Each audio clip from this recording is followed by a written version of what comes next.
So, welcome to all of you to tonight's masterclass. Before I introduce the gorgeous human sitting on top of me, probably on your video screens, I'm going to do a tiny bit of housekeeping. First and foremost, these sessions are recorded. They're recorded for our subscribers who receive free masterclass access with every pouch. So please bear that in mind. I'm always very conscious that we're having broad conversations on evenings like this, but this is a very safe space. So if you want to be anonymous, even the questions you put in the chat, remember that you can toggle between messaging everybody and messaging just Vera and myself. So if you message just Vera and myself, we won't use your name. We'll ask questions on your behalf and honor that anonymity if that's what you prefer. So please know you have that option here this evening. And please also be aware that obviously anything we do bring up and talk about as a result of a question coming into the chat from you will be circulated to the subscriber base of MPOWDER. The other thing to make you aware of today is it's an open session, so it's going to be an open mic conversation. We have collected lots of questions from you this evening, but what we're not able to do tonight is answer any medically related questions that are explicit to you and your health history. It wouldn't be safe for Dr. Martins to do it in this environment. We don't have enough information about you. But if you do have concerns that you do want to pick up following this evening, obviously we have our health concierge team on hand. We'll share details of how to get hold of them. And our role at MPOWDER is always to signpost out to the trusted sources. So if we feel that there's a medical doctor who may be able to help you or conversation that needs to be had, then we're here to support you for all of that. So those are the main housekeeping bits. The final things for you to be aware of is, as attendees this evening, you'll be receiving this as a recording as well. If we run a little bit over, which I have a feeling we may tonight, that means that the recording is coming to you if you do need to drop off after the allotted hour. So without further ado, I will start the session. For those of you that are joining one of these events for the first time, we are MPOWDER. We are a co-invention community that is 5 years old, born out of my own pretty messy menopause journey. And really, we're focused on one core thing, which is helping all of us to stay well, really by making sense of what actually helps. So alongside the formulations we create for you, one of the most important things we do here is facilitate access to the best experts in their field. So you're not left trying to interpret headlines or fads or Instagram posts. We're really about sharing what we do know, but also what we're left, yet to discover. And I think it's true to say that within the metabolic health sphere, the insight and knowledge that we're gaining, even in the last couple of years that I've been sort of intimately involved in it, is really moving at pace. So a lot of the challenge, I think, now is not so much not being able to access stuff because it's not there. It's almost like there's too much, there's too much stuff coming at us humans. So the intention this evening is that we help you break down some of that detail into really measurable, actionable steps. And this topic, particularly of weight, diet, hunger, food, is always top of the wish list when we ask our community what we want to talk about. And I think it's because it's such a frustrating symptom associated with midlife. And we're going to start this evening really looking into the why of weight gain. But before we do, I also just want to acknowledge a few things about weight. And this is something I've observed over the last 5 years, but also the more we work with coaches and multidisciplinary practitioners, both here in the UK and particularly in the US, where a lot of the clinics we're working with are working with females across all levels of their health. And it's the fact that we, as we hit midlife, are not very good at being kind to ourselves. We're not very good at recognizing that one of the exacerbating factors quite often in weight gain is the external stress. And we'll come on to talk about the why. But I really do want this evening to be an open conversation about the why, about the frustrations, about the things we can do. But I really also want us, if we can, to just take a moment and feel a little bit of awe for our bodies and for where we are as humans and for what we do, because you will all be coming into this evening carrying so much. You will have so much figuratively on your plate, and yet we still beat ourselves up because we can't stick to that punitive diet regime that everyone told us was going to work on the 1st of January. And it really is about reframing our relationship with both ourselves and with food that is the route through. And I posted about this yesterday on Instagram because in a way that frustrates me as well. I would love there to be a silver bullet, but the truth is there isn't. But what is beautiful, and this is what I love about conversations with Dr. Martins, is really the brilliance of our biochemistry. So I just want you to try really hard to sort of separate out the frustration that all of us feel with a recognition about how amazing you are as humans. And really, tonight's focus is on nourishment, not punishment, and long-term strategies that genuinely, and we can share the science, will make a difference to where you are today. So without further ado, I'm introducing Dr. Martins. For those of you that have been with MPOWDER for a number of years, you will know that she's the formulator, the brains behind our products. She's also an expert in so many areas. She's our scientific lead at MPOWDER. She's a naturopath, she's a herbalist, she's lifestyle medicine certified. And the doctor in her title comes from her PhD in biology. So we're in very safe hands tonight. And we're also in the hands of a new mum who's just returned. So that's why, for those of you who've only joined MPOWDER in the last year, you may not have seen Vera's face before, but she is back and I am delighted. Welcome, Vera. Lovely to have you. Hello, everyone. Thank you for such a lovely introduction, Rebecca. It's so gorgeous to have you here. I felt a very nice, warm welcome. And yeah, it's my first masterclass after I had my baby, so 7 months ago. It's exciting, a little bit scary at the same time. I was telling Rebecca that my baby brain is here. So let's keep that in mind, but hopefully you'll be fine. Well, yes, and as I said to you, your brain is so huge that even when it's baby brain, it's still more than enough for us to pick this evening. So I'm looking forward to getting started. The other thing just to bear in mind this evening is, because we've had so many questions through, we're going to be sharing with you not just the recording from this evening, but actually a tailored PDF with a lot of the questions that we know you might want to return to in terms of answers, as well as some top tips, some recipes that Dr. Martins has formulated, which really break down how to create indicative plates that have the food groups and the nutritional components that we're going to talk through tonight. So we're going to be talking insight science first, then into practical tips. And if we run out of time, please don't worry, there's going to be a huge amount of information heading your way in the next 48 hours. So I'm going to just dive straight in, Vera. You and I have talked about this evening and how many questions we had into the room. And the one that I wanted to begin with, which I think is at the heart of all of this for us, is when we say as women, nothing works anymore. You know, I'm gaining weight, I have no idea why. What is actually changing in our bodies, and what impact does that have on our metabolic health? So I always like to start by saying that there is, to some extent, a common denominator, which is called estrogen. So this is one of our main sex hormones. And what happens is that when estrogen declines, it affects several aspects of our health. So in the context of tonight, it does affect our basal metabolism. So it slows down our basal metabolism, meaning that we burn less calories at rest. And then it also affects the way our brain works. So we have estrogen receptors in the brain. So think brain fog. Then our sleep changes. It gets lighter, more disturbed, maybe. And our resilience to stress is also affected. So we become less resilient to stress. All of that is under the estrogen changes umbrella. And then there is also recent research showing that loss of estrogen can modulate our gut, so our gut health. So it can actually change the profile of bacteria in the gut to a pattern that impacts on metabolism, but also on blood sugar balance. So there's quite a lot already just here. And I guess that answers the question why we feel that nothing works anymore. So just to play that back to you, you've got the estrogen that's impacting basically how many calories we burn when we're at rest.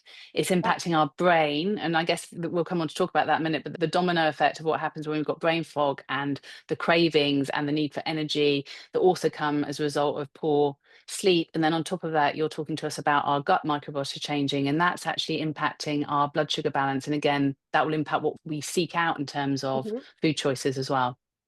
Yes, and that those changes in gut health are actually huge, because as we know, our gut is the home of so many aspects of health. So here I mentioned the blood sugar balance in the context of what we're talking tonight, and metabolism, but it can also impact on our brain health. So can be linked to depression, low mood. So many aspects that are relevant in the context of menopause. So just gut health on its own, that's sort of what I'm trying to say. would be impacting. So much anyway. Yeah, Yeah. that we're learning more and more, aren't we? So I think for all of us listening to that tonight, hopefully that gives you a sense of the why, because the reality is our biochemistry is changing fundamentally as we transition through this lifestyle. And so all of those things that we were using to manage our weight, manage our energy levels, are likely to need a reassessment if we find ourselves gathering weight, which brings me on to my next question, because I almost did it there. It was a little subconscious movement. Yeah. The other key thing is, and it's a question every time I sit down around the table with a group of friends, it's like, why is the weight here? Why is it here? What is the body doing? I know enough of working with you, Vera, to know that there'll be something very beautiful about what the body is trying to protect us from. But why do we tend to find that where we store weight changes as we transition through menopause too? Yes, so that's the other thing. So there are these changes in our metabolism, more likely to accumulate fat, but there is also this typical pattern where that fat is more likely to be around our waist area. This is actually the decline on estrogen that starts that conversation. So that decline in that hormone sends a message, so a signal to the body, which kind of shouts, store energy. And this happens, as I said, typically around the abdomen. So that's where we store energy. This is called visceral fat, Mm. which surrounds the internal organs, and is more difficult to lose than the subcutaneous fat. I read recently that that kind of fat becomes what we could call an energy savings account. So I quite like that expression. Your body doesn't want to touch it. Mm. That's so interesting, isn't it? Lisa's flagging, yeah, it's absolutely that, isn't it? It's that hips and stomach piece. And what you're saying, Vera, is actually the body has had a signal from the brain to store it here because we're actually going to need it. We're going to need that energy because I guess the body is in a state of stress, and the assumption is it's going to need to utilize that fat at a later stage. Yeah, exactly. Because when the estrogen goes down, the body knows naturally that there will be less energy available. Because, Mm. as we just talked about, estrogen helps with energy and with so many other body functions that when it's almost like the body goes into a stage of alert. And this is how it does what it does in terms of storing that kind of fat for worse days to come. But then there are other aspects, other things that change as well during this life stage that further contribute to that pattern around the Mm. waist area. So one is we are more likely to be insulin resistant. Mm. And that is also known to contribute to belly fat accumulation. So that insulin resistance again sends the body the message to store fat in that area. And then the other one that is very typical is the cortisol, the link with Mm. cortisol. We have more chances to be coping less with stress. So that the decreased stress resilience that I mentioned. So more likely to have a disrupted cortisol pattern. And cortisol also directly promotes fat storage in that area. Because Then again, I think the body thinks it's in danger because cortisol is that response to that. yeah, exactly. Yeah. And then also hunger hormones come into the equation. So changes in leptin and GLP-1, loss of muscle mass, which happens naturally at this life stage. We need to do a bit more work to keep that muscle mass up. And so less muscle mass, you're more likely also to start accumulating belly fat. But I always like to say it sounds like a lot, but in a way, it is reassuring that, and when we know that this is all part of a natural transition and that we're not doing anything wrong. Mm. And also, you mentioned this at the beginning, Rebekah, but that this stage when we start to feel that so much going on and we may feel that our body are failing us, then we can panic and start doing certain things that can Mm. be counterproductive. So let's say we may start doing more exercise or eating less. And again, going back to the concept of stress, these are actually interpreted as stress signals by the body. So that can release more cortisol and is feeding into this cycle even further. Yes. So that's Yeah. why we need to be very careful and find a really fine balance in here. Yeah. Yeah. I totally agree. I know it's so interesting, isn't it? That thing. I do love.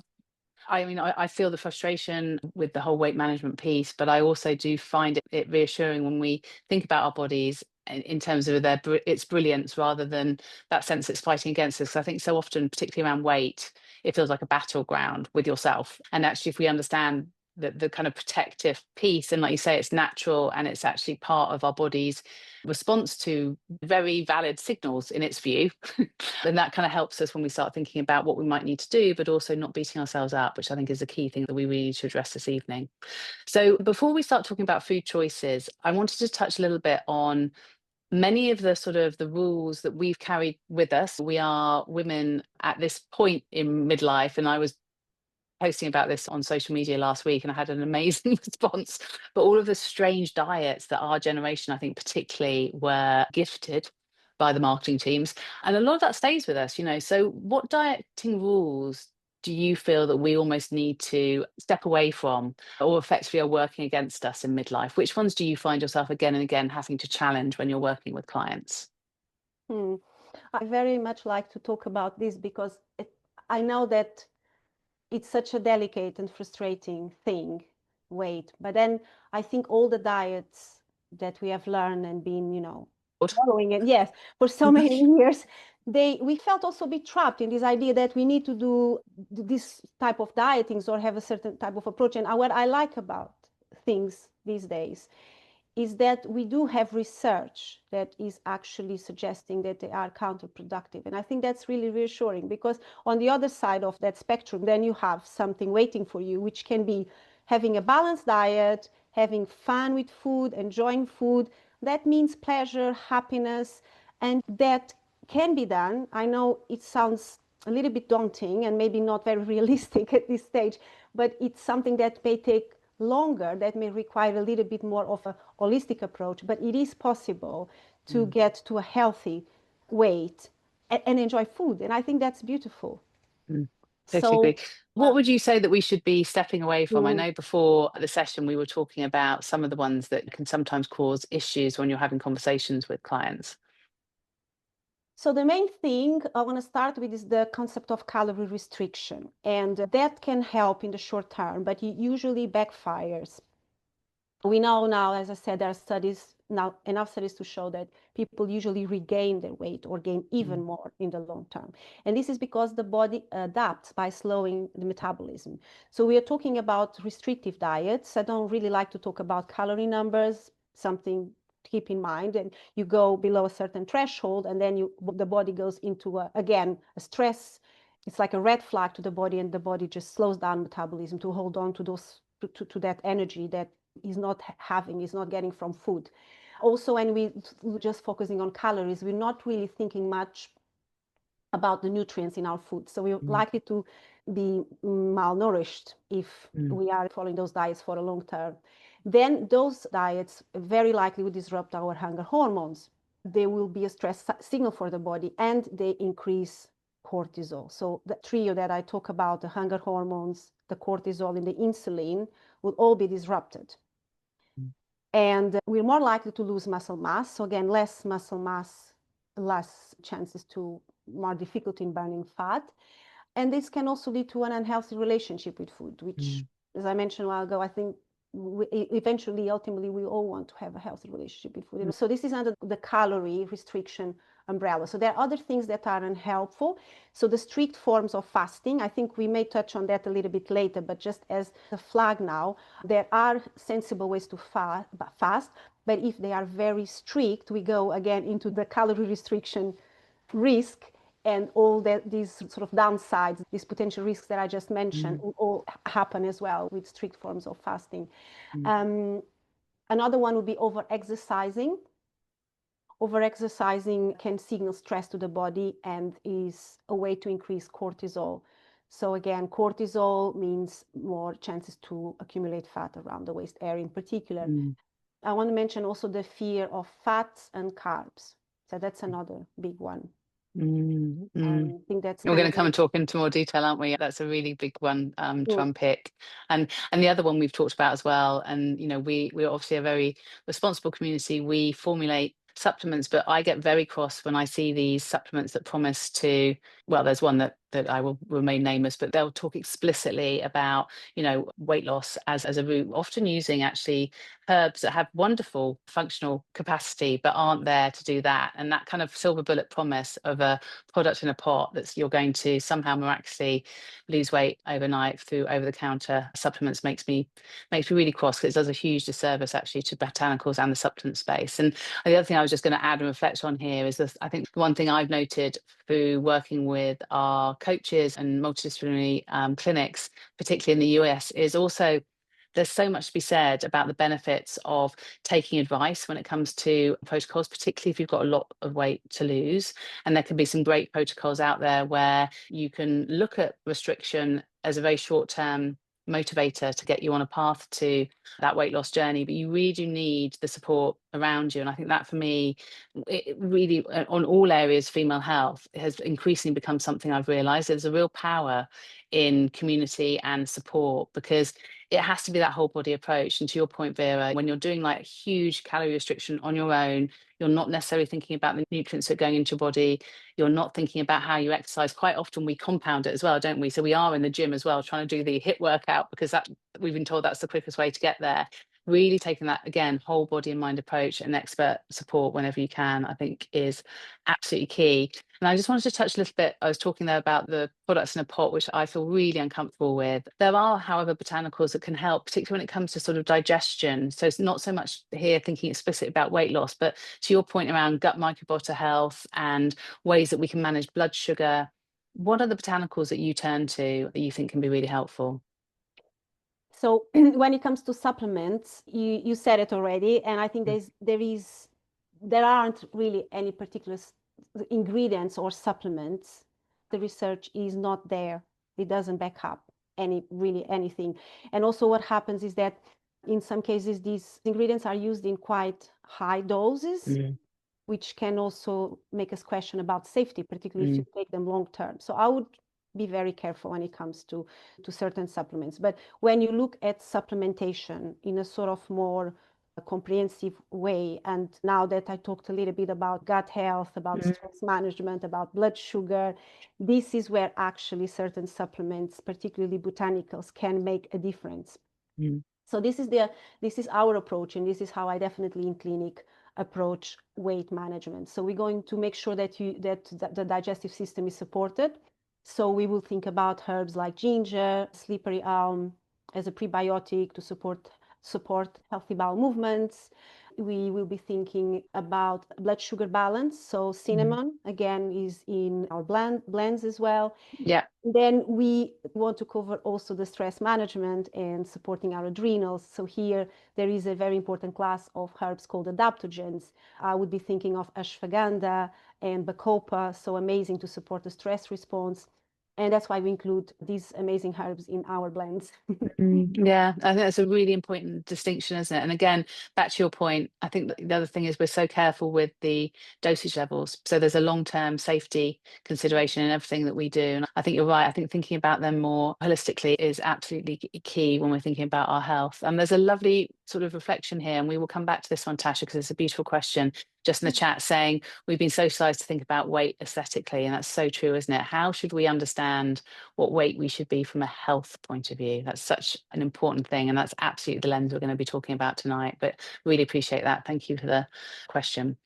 Moving on to a little bit more detail around food, I think the other thing that's become an increasing topic of discussion both in the UK and the US actually in the last couple of years is ultra processed foods. I wanted to pause on this a little bit because I know this is something that you're incredibly passionate about, Vera. And I also think that we are viewing this conversation as midlife women. We're often worrying about our partners. Maybe we've got children in the household. We're reviewing this information. But I think the thing that really struck me when I read all the research is ultra processed foods for females in midlife particularly are a real concern. And they're really disruptive in terms of weight, hormones and appetite regulation. So can you talk to me a little bit about why that is? Because I think that just puts another layer on why it's something we should really be thinking about as we navigate menopause. Yeah, nice introduction, Rebecca. Also, when you actually extended it beyond, obviously, our community, because it is upsetting. When we're talking about children in particular, there's a lot of UPFs, even in foods that are supposed to be healthy. So it's a topic that is very close to my heart for sure. So the bottom line is that at the end of the day, let's think of UPFs as a spectrum. There are different types of UPFs. There are some foods that are more processed than others. We're talking about ultra processed foods. That's what UPFs stand for. Usually they will have 5 or more ingredients, with some of them that you don't recognize the names. But it is not necessarily easy sometimes for people to recognize what UPF is. But in a way or another, I think this would be just a good starting point. Something that some foods that a food that would have more than 5 ingredients that you cannot recognize at least one of them. They're not real foods, so they work against our biology, and they can impact as well on weight. And that's where it can get really confusing and frustrating, because even products, or very likely actually to be products that are advertised as low calories or low fat, no sugar, high protein, because now the protein topic is so big. There's a lot of marketing around that. So I'll touch on one of these labels just in a short while. But in general terms, what happens with UPFs is that because of the structure, the matrix that they have, they, as opposed to all foods, they basically are much easier to chew. You just don't even give yourself, your body, your brain, the time to start signaling important signaling processes where your hunger hormones will tell the brain, yes, I'm okay, I am full, I don't need more food. And this is a problem, because by delaying these hunger hormones, you are much more likely to continue eating. You feel hungry, you have those cravings, and you keep eating, you keep eating. It takes much longer for your brain to just say, enough, I'm full, because you're lacking all that, all those signals. The signals, yes. And so they can easily spike insulin. So again, going back to fat storage, there is plenty of research showing that they disrupt gut health. They raise inflammation, so cortisol is also part of the equation. And then also when we have a diet that is quite high in those, we are actually reducing the intake of all foods, because they're taking the place of eating real food, and so we're more likely to have nutritional deficiencies, and so the body slows down the metabolism. And as I said, we need to be particularly aware of the ones that are advertised as no sugar or high protein, low fat. So the no sugar is one that I find a little bit cheeky, because usually no sugar means artificial sweeteners. So that's something says no sugar, you can be 98% sure that it has artificial sweeteners. For instance, yogurts, very, very typical, particularly the ones that are flavored, so then they will have artificial sweeteners. And then certain healthy drinks, kombucha that I often find in the supermarket, will say no added sugar, and it will have artificial sweeteners. And so these artificial sweeteners are one of the ingredients you can find in ultra-processed foods that can be quite disruptive. So they will impact on our health in many ways, like I just described, from our gut health to disrupting our insulin sensitivity. But they do something interesting as well, because they are a sweet taste that is a calorie empty. It can confuse the brain. So the brain has this taste of sugar, of sweetness, something sweet, and it keeps looking for real sugar satisfaction. So this creates food noise. Interesting. Yeah. And interesting, some studies also show that they can spike blood sugar. So some artificial sweeteners can also spike blood sugar. So it's not just this is what was one argument to actually avoid adding certain forms of sweeteners, like honey as an example. So the artificial sweeteners became so popular, but there is research also showing that some of them can also impact on our blood sugar regulation. So really interesting. It brings me on to my next question, actually, which you just touched on there. That sense of food noise. And in the inbound questions we had with regards to tonight, there's so many of us struggling with cravings, with not feeling full or satisfied. Maybe food is something that we turn to when we're stressed, and we feel stressed because we're in this life stage, but also life is stressful for many of us at this life stage too. So why does food noise increase for us during menopause, and what is happening to those sort of hunger signals and those signals of feeling full and satisfied from food? So that estrogen drop also affects hormones, hunger hormones. So say GLP-1, it reduces the signaling of GLP-1, also affects other hunger hormones like leptin and ghrelin. So there is this dysregulation that is directly happening because of the estrogen change. And then estrogen also affects blood sugar directly. So we are more likely to, when we eat something, to have less efficient blood sugar control, which then means that we are more likely to have cravings. Mm-hmm. So this is a direct link. And then there is also, as I mentioned before, our reduced resilience to stress Mm-hmm.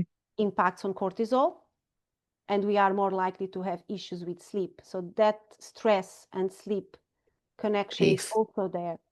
That also impacts on our hunger hormones then. So the sleep and hunger hormones, it's another very strong link. When we're not sleeping well and when our sleep is disrupted, then our hunger hormones can also be impacted. So that exacerbates or contributes to that potential food noise that we will have at this life stage. Mm. So That's as really interesting. So no again, one, it's that sort of the mismessaging that happens in our body as a result of this kind of biochemical shift is making us feel more hungry. It's making us feel less satisfied when we eat. And so the next sort of obvious question, which I'm sure you were going to go to, is how can food choices help restore that and also calm food noise? Because really tonight we want to get into the solutions and tips that you advise your clients with from a lifestyle medicine and nutritional perspective. And I think you touched on earlier the danger sometimes of reaching for these ultra processed foods, which we might think, I'm really craving something sweet, I'll go and have that high protein yogurt that's got strawberries and chocolate flakes on the top of it and it's only 97 calories. I'll go and have that, which is obviously the we just discussed, absolutely not the thing that we should be doing. So what do you recommend as a practitioner if we're sitting here and we're thinking, I get to 3 o'clock in the afternoon, the food noise is absolutely overwhelming, I'm trying really hard to be good, what would you recommend that we start doing, and how can that actually help over the long term just rewire so that those food noise signals are much easier for us to deal with? so there's plenty we can do, and I think that's why this is exciting and the conversation gets, that's why this is a fair and honest conversation, because we genuinely can share helpful advice, I think. So because we were on the ultra processed foods topic, I just want to touch on that and say that they Mm, are disruptive for the food noise for sure. But this is all about putting things into context and allowing some flexibility. So I like to talk about those ultra processed foods here in terms of limiting them. We don't have to mm, be really obsessed with avoiding them completely, because that adds extra stress, which we don't need at this life stage. mm. So the 80 to 20 rule is quite good, meaning if you try to follow a diet that is 80% of all foods and 20% potentially ultra processed foods, that's fine, because those 80%, that 80% is going to nourish your hormones, is going to balance your appetite, and then 20% is just allowing for some Just life. sanity. Yes, that's Yeah. it. So I think that's one thing to keep in mind. Then the really big core of it, in my opinion and my clinical experience and the research, so I just kind of layer it like this because I just cannot emphasize and highlight how important it is, how we structure our meals. So obviously in terms of content, but also in terms of timing, how we eat, Mm. not just what we eat, but how we eat. So one first step is to make sure we have an adequate intake of protein. And I know we've been talking a lot about protein and is everywhere. And in fact, I think now it's probably going even the other way, isn't it, Rebekah? Maybe people are just thinking they have to eat They're overwhelmed. There's a lot of protein that we have to more eat. than they Yes. actually need. So Mm. we're talking about a sensible, moderate amount of protein. And the recent guidelines, very recent actually, they state that for women in menopause, we're talking about 1.2 grams of protein per kilogram of weight. That's a sensible amount. And if you want to be a little bit more flexible, because I really don't like to stick to numbers to that level, we may be thinking about from 25 to 40 grams of protein per meal. Mhm. This is sensible, and this is important, this is needed. We need that protein in midlife, not just in the context of helping with weight, but in so many other areas. So that protein is really important. It stimulates hormones like GLP-1, helping you to feel full for longer. The next thing is that we need to think about our meals in a way that brings regularity, Mhm. consistency. So we Mhm. need to think about having 3 main meals a day. So your breakfast, your lunch, and your dinner, without skipping meals consistently. And this is what can really help with reducing that food noise, helping those hunger hormones, those stress hormones, that insulin to be like signaling in a happy way and stable. And so as part of that structure of having 3 main meals a day, we talked about protein, and then we want to think about those meals with the right balance. So having protein, having healthy fats, fiber, and carbs. So yes, carbs. And with the carbs is a really interesting one. And again, there is research to back that up. We should not necessarily eliminate them, but we should aim to have a moderate amount of carbs paired with protein and fat. In fact, they actually help us in many ways, from energy, but also to keep those hunger hormones and those stress signals low when we have a minimum of carbs, let's say. If we go too low, then the body again goes into a stress mode, and that becomes counterproductive. In addition, carbs are really important as a source of fiber. So think gut health, think again, fiber is another signal for GLP release. So many important aspects for carbs as well when taken in moderation, and the right type of carbs as well. We're talking about complex carbs.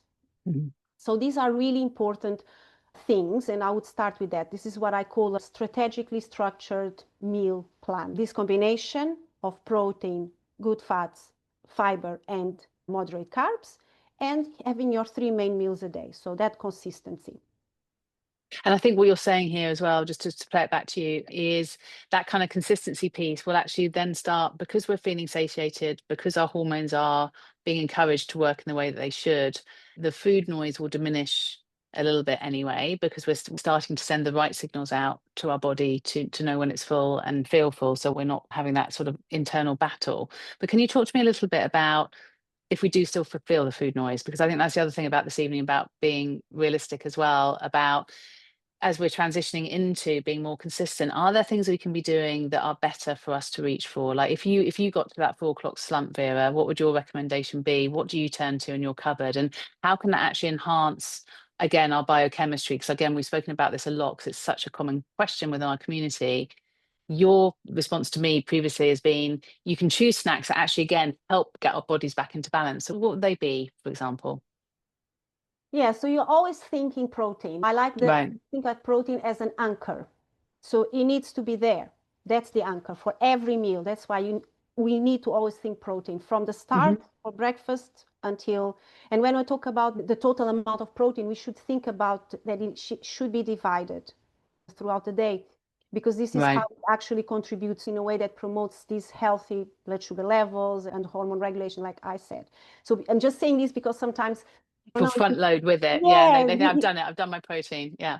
or I have seen a lot in clinic when people they do some sort of fasting where they just start eating maybe at 1 p.m. and then they say, yes, but then in the evening I have a very nice meal and I've got lots of protein there. But that's not the same. The body has been in Right. a stress mode for half of the day. That protein needs to be there for every meal. This is what the research shows. So when we think about snacking, just as a flag, one may say, and there is sort of like a body of research also showing that avoid snacking, at least, maybe one snack a day, you may still get away, but that concept of keep snacking, that is really counterproductive for weight. And then something to keep in mind, that obviously we're talking a lot about nourishment here, not being restrictive, but that's something to keep in mind. But the good news is that if you actually have this protocol in place where you eat 3 times a day with this right balance of macronutrients, you're more than likely to feel the need to snack. And it may not happen straight away, but if you continue and you are consistent with this pattern, that will actually settle. So if we need to snack, we will think protein. So you may think of having a full-fat Greek yogurt with some nuts and some berries. So that's a really nice combination. You've got your protein, you've got your good fats there, you've got fiber, and all these will help your hunger hormones. And then another option you consider would be a slice of sourdough bread with peanut butter. So again, you have your protein, your good fats, your fiber there, a moderate amount of carbs. What we were talking about as well, Rebecca, which is interesting, if you start with these foods, they do help you and just settle your hunger. But sometimes, whatever reason, the day has been hard, you may just really want to hit that biscuit. And that's okay as well. And then if you do that, I think if you keep that awareness, like This biscuit is going to be just sugar going to my bloodstream. Probably my body's not going to be that happy. There's going to be like a roller coaster of sugar going on there. What can I do to help? That protein. Okay, so you go back to that and you think, have a few nuts alongside, or maybe just a pot of yogurt, because that's going to help that biscuit to minimize the impact that it may have in the body. It's an option. And I have to say, this has really helped me. So for people that sort of skeptical, I was skeptical when Dr. Martin said this to me, because it's like, but that's more calories. But actually what it's done is meant that if I do want that thing, I want that thing, but I have the protein alongside it. And actually then I don't want as many of those things. I don't want the whole packet of biscuits. And I don't go on that kind of, like you say, that blood sugar roller coaster, because it's been rooted in the protein. And actually over time, you then want the protein. It's really interesting. You want that because it does genuinely, it fills you up in a way that those other things that you reach for because you're depleted and your body says, I need sugar, I need sugar. Actually, what it's really needing is the protein piece. So yeah. And those good yeah. fats, they just Yes. anchoring the reducing that food noise. Yeah. Yeah, really helpful. And actually in the PDF that we're going to be sharing with all of you following this evening, Vera's put together some really lovely swaps. So certain foods that we often reach for, are there other sort of healthier swaps that we can very easily integrate into our everyday that can just help us stay on that nourished journey? But that's really helpful. Thanks, Vera. And it kind of brings me on to my next question, which was actually about fasting. And I know that there's a lot of, I mean, fasting as a word can be used in so many different ways. You've just described the sort of trying to avoid snacking, because in a way doing that effectively is a microfast between each meals, and it's a much better way to allow our bodies to digest and stay balanced. But can you talk to us a little bit about fasting? And I was also curious because there was some interesting research around when fasting can be helpful for women. So let's talk about the overnight piece, but also the danger of aggressive fasting, and then also the earlier insights around the potential of circadian fasting, which is a topic that is all over Instagram at the moment. Yeah, so the fasting is a really interesting one. I think it sounds confusing. It sounds like there's a lot of information out there, but I see it in a quite simple way. Maybe I oversimplify, but actually I think this is where the research is more consistent, is then there we have enough evidence, scientific evidence, to know that a sensible, let's say, eating window from 10 hours for sure, 12 hours maybe, but definitely, let's say 10 hours eating window, which would mean 14 hours. It's enough. And that has been shown to improve heart health, metabolic health. So in the context of heart health, cardiovascular health, we know that it can improve blood pressure, cholesterol, reducing inflammation. So this is a sensible kind of fasting. Some people may even, because we are all different and people deal with calories in different ways. Some people may do actually 12 hours. So 12 hours eating, 12 hours fasting. And that can be helpful. I think the main thing to remember is trying, and when talking about the circadian aspect of it, again, not shifting or eating too late.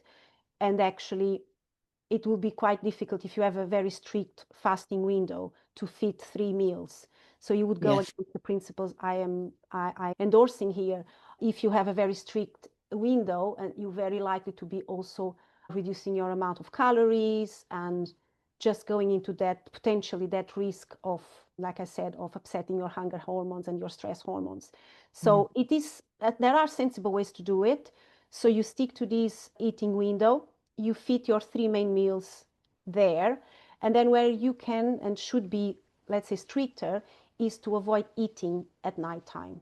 So that's when your metabolism is then slower, and that can be more problematic in terms of weight and weight gain and managing your weight.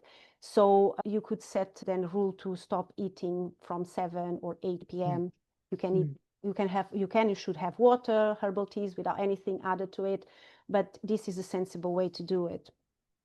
I think that's really interesting. And the stuff I've been reading, and again, Dr. Stacey Sims has been putting out quite a lot about this recently, if you haven't come across it as a discussion topic for those listening this evening. But I think also that piece about recognizing our cortisol surge in the morning as women in midlife, and the challenge that sometimes brings because it is less regulated and it's a higher surge and it doesn't deplete in the way that we'd want it to normally. It's not that gentle decrease that we should see. It means that if we ensure we have breakfast, that can really help with that cortisol surge. And so that whole thing of waiting can be quite problematic, and actually brings me on to the next question, really, where we don't really want to talk about banning anything. As Dr. Martin's highlighted, even when it comes to UPFs, we should be thinking about moderation and consistency.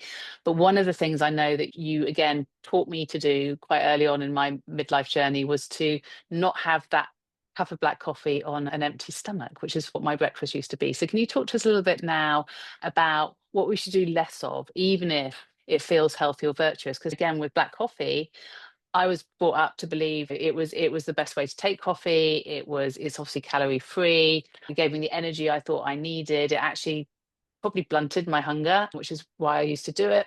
And yet what I wasn't aware of was the impact that was having on my hormones. And actually by deferring my hunger, I was actually causing myself more difficulty later on in the day. So what do you advocate that we do less of, Vera, in terms of habits that we might think are healthy, or just things that we're probably doing that we've inherited from literature or advice that's now out of date? Yeah, so starting with not having coffee on an empty stomach is a good advice, Rebecca. Mm. That's something that I advocate so much. So having coffee on an empty stomach, particularly if women are not even having breakfast, so that's something I see sometimes. It's literally, again, sending your body into a stress zone. Mm. So that spikes your insulin and your cortisol, and again, very counterproductive for weight, again, particularly around the waist area. And then that message first thing in the morning can be very counterproductive as well in terms of how your hunger hormones will behave, your food choices, your energy levels, your brain function, how alert you will be. I know that you get that kick from the coffee, but that will Mm. come with a price, because also that becomes like a vicious cycle. And then, as you said, sometimes people are tricked into thinking that because they had that coffee and that keeps them going, they don't need the food, they are not hungry anymore. And that can be risky because it makes it less likely for you to look for a healthy, balanced breakfast, where again, you have your protein, you have your Mm. healthy fats, and this is where you get the real nutrition and the real energy coming from that is sustainable Mm. and that helps your hormones. So this is a big one. And I've seen a lot of women feeling better, obviously weight is not something that shifts so quickly, but literally experiencing the benefits of that on the spot, just feeling more energy, feeling less cravings later in the day, all the good things, better clarity, you name it. So I think that's a really important Mm. one. And then a lot of the things that we touched already, but avoid low calorie dieting, strict fasting, skipping meals. So this is all the things we, let's say, should avoid. And excessive high intense exercise, the UPFs again, and to not avoid your carbs and your fats. So just Mm. be friends with them because they have a really important role in this, nice plate that I keep talking about. And we're gonna touch on one of these nice plates in a minute. Before I do, I just want to flag that we've got only a few minutes left. Are there questions in the chat that you would like Vera to respond to, even if we don't have time this evening? Please do pop them in, because we'll make sure they're part of the show notes, along with all of the kind of practical tips that we're going to be sending you as a result of this evening. But we obviously want to come on at the end of it to talk about what we should actually be doing. In a way, we've talked that all through the regular meals, that prioritization of protein, fiber, healthy fats, that sleep and stress regulation. There's so much about mindful eating as well as the lifestyle interventions that can help with stress. But before we do that, I just wanted to take one of the meals, because I think we talk a lot about this PFF protocol, which is protein, good fats, and fiber. But can we just take dinner as an example? You've given us some recipes that will be circulating just to make it really clear as to how you can make your plate up. And actually, this is also reflective of your metabolic health. So I think the thing to flag is we're not advocating here calorie restriction, but there is a recognition that we need less of those calories at this point in our life. Would that be fair? And it's where they come from, Vera, that is key, in that kind of portion control piece. Can you Mhm. talk to me about the dinner that you've described in the leave behind that we're going to be sending to people? Because you've given me a delicious recipe here, and without wanting to spoil the excitement of the document you're going to receive in a few days from us, it's a sort of vegetarian feta frittata with green beans on the side, and it actually feels really indulgent. You've got feta cheese crumbled, about 60 grams of that. You've got spinach, so a cup of spinach, some peppers, some spring onions, some sweet potatoes, so you've got that good carb in there as well. extra virgin olive oil as well, which is your good fat. And then Yeah. you've got green beans, and it's a good size. I've made this evening. It's 100 grams of green beans. You've got the garlic in there, walnuts, sesame seeds. Again, you season that green bean dish with extra virgin olive oil with a little bit of lemon juice. And that's giving me 30 grams of protein overall, and we'll break that down, but it's giving me 14 grams of fiber, and it's giving me about 29 grams of carbs. And can you talk to me about why you structure it like that? What am I getting from the eggs, the sesame seeds, the walnuts, the feta cheese that actually help us from a health benefit point of view? I think that's the thing that we need to start understanding is I'm choosing these foods for a reason. And it's obviously about the delivery of protein and fiber and good carbs. But what else do we get when we take something like that as a dish? Yeah, so I selected these on purpose in terms of the fact that it contains eggs. And I Mm, mean, you will see that there isn't a recipe there that is just plant-based, although there is nothing wrong with that. And you'll see that some of my recommendations you can replace plant-based, but I just wanted to honor some foods that are actually very menopause friendly. And eggs is one of them. Also because they are so versatile, you can have them for breakfast, and you actually should if you enjoy them, and you can some days of the week, and you can have them really at any time of the day. But the thing with eggs is that they are a complete source of protein, including has one type of amino acid called leucine, which is actually really important to support muscle formation, so to build muscle, which is something that it's part of the conversation a lot as well in menopause, because we're more likely to lose muscle mass. mm, And if that happens, then again, that can revert. So we feedback into us having even more difficulty in losing weight because mm, that muscle helps. So that is a really important aspect. So foods that are high in leucine, and actually vegan diets can be risky in that sense. So you have to pay a bit more attention and combine different types of plant-based sources to have that leucine up. So the eggs are very good because they make that easier for you. And they are very good source of choline as well. So choline is a really good ingredient. It's a very menopause-friendly nutrient as well. And choline helps with fat metabolism, it helps with brain health. So again, foods high in choline are top of the list. Again, more difficult to have in a vegan diet. Then this is packed also with healthy fats. You can see here, where do I have? So you have your walnuts, your sesame seeds, your extra virgin olive oil. Feta cheese, interesting, also contains unsaturated fats. It's one of the type of cheeses that is healthier in that way and also brings more protein, and it brings that calcium that is also quite important at this life stage for our bone health. So compared to what we would have at lunch, there is slightly less carbohydrates load, because keeping in mind that we should have a lower glycemic load at nighttime. So you get your carbs here mainly from obviously all the vegetables who contribute to it, but then you have your sweet potato. And mm, I chosen sweet potato on purpose. You can use a white potato, but it will release sugar in the bloodstream in a slower way. It's a low glycemic index food. So when we're talking about carbs, so keeping that in mind is important. What kind of carbs to use? So the ones that have that low GI are preferable for healthier insulin response. So we have a nice blend of soluble and insoluble mm, fiber from several different vegetables. So you have your sweet potatoes, your spinach, and then you have green beans as a side. So this is really important. We didn't touch on it in depth, but there are different types of fiber. So the soluble fiber is the one that can help feed good bacteria in the gut. Insoluble fiber is very helpful to improve stool bulk and help with constipation. So something that women can be more at risk during menopause. But overall, fiber will be really important as a sort of a gut health boost. So we have plenty of fiber here, and it also sends the right signals for our hunger hormone and stress hormones to be in a happy place. Because it's at nighttime, I also included things that contain tryptophan, so spinach, the eggs. Magnesium is also high in the list, helps with relaxing our muscles and our nervous system. So spinach is also high in magnesium. I think you may see in my recipes, I use extra virgin olive oil and garlic in all of them during the day, like for your lunch and dinner, and the extra virgin olive oil. Extra virgin olive oil is on the top of the list as one of the most healthiest types of healthy fats, and it's big in the Mediterranean diet, so loads of research to go with it. I would advocate extra virgin olive oil. as the top healthy fat. And then garlic is just, garlic is actually a prebiotic. It helps with feeding good bacteria in the gut, and it's just amazing as an antimicrobial. Just also, again, keeping your gut health and your gut bacterium happy and your immune system as well. Just something, if you have regularly, your health will thank you overall. So it's a good one, garlic.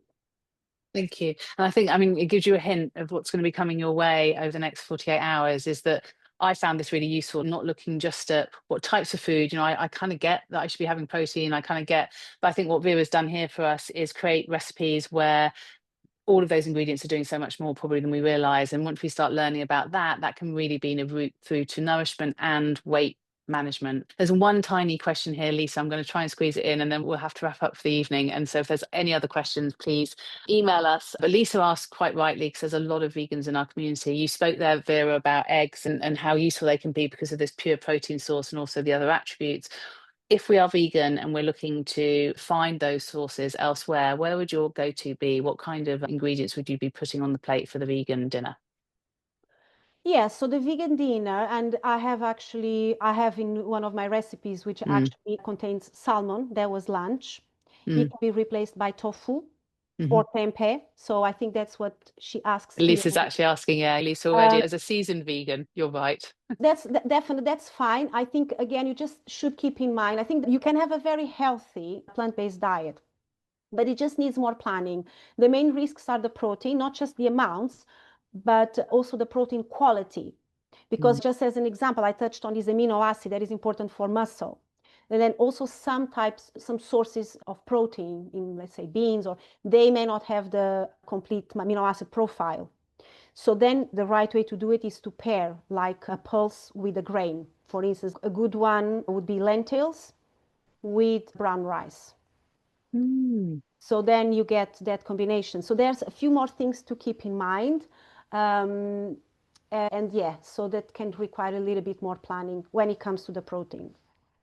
And I think that's the beauty again of Mother Nature is it's often the pairing of plants, and that comes through in the botanicals you do as well, that allows you to still get to that same profile, but it just, like you say, takes a little bit more thinking perhaps, or just, I think once you become a vegan, I was vegan for a long time, it does become second nature, but it's just knowing where to go and find the stuff, isn't it? And then getting into the routine of things. Thank you so much, Vera. Thank you to everyone that's joined tonight. I know it's been a sort of a packed evening and there's so much more we want to tell you. So as I say, there'll be 2 documents coming to you along with this recording following this evening. There'll be Vera's recipes with a sort of an understanding of why she's chosen foods beyond that kind of protein, fiber, fat piece. We're going to be really digging into sort of almost like superstar ingredients for us in midlife and how they can support weight management.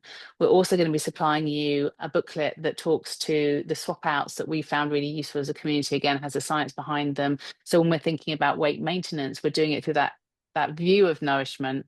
And back to that earlier question around looking at weight from a health perspective rather than just an aesthetic perspective, that's absolutely what that document hopefully will help with. And it's finding nourishing routes that leave you feeling satiated and happy and enjoying your food whilst also managing your weight. So that document will be coming your way too. And then, as always, there is our health concierge team, which is healthconcierge@mpowder.store. You can email us at any point with questions and we will always get back to you. And Dr. Martins is obviously part of the crew. So if the questions are triaged up to her, you'll get a direct response from Dr. Martins as well. But Vera, thank you so much. I know we only really scratched the surface this evening. It's a topic I think we could have about 4 masterclasses on, and maybe we should. So if that is a question or a request from any of you, please let us know as well by emailing the health concierge team, and we can get to that as well, because it's something I think that's, as we learn more, we're going to want to return to it more and more as well. But thank you as always. Thank you to everyone who turned up live. It's always such a joy to see you here live, as well as everyone I know is going to be catching up on the video recording. And Vera, thank you as always for your wisdom. It's been a phenomenal evening. Thank you, everyone. Have a good night all.